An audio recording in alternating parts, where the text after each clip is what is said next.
Plot 10 po sa Maria Aurora LGU headed by Mayor Ariel Betong.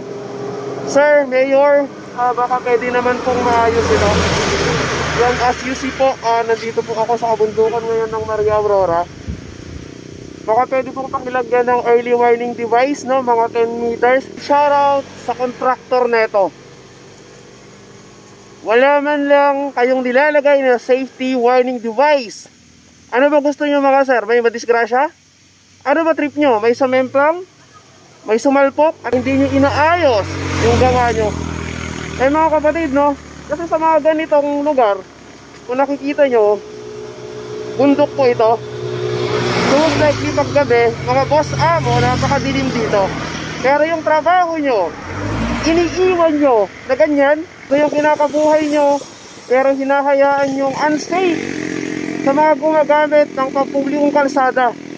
Before, sa ganitong klaseng unsafe na gawain ng mga kontraktor. Ang alam ko po, ito ay kung doon nagkakamali sa internet, no? So pakiayos po. Napakadaming ganito mga kapatid dito sa kahabaan ng kabundukan ng Maria Aurora hanggang Rizal. So sa pagkakaalam ko, iisa yung may gawa o gumagawa na ito ngayon eh. Ayan, makikita nyo, nandun din. Meron doon, isa, dalawa, tatlo. So napaka-unsafe. Huwag sana dumating yung puntong may madisgrasya, tapos magsisisihan tayo. Let's make our public road safe.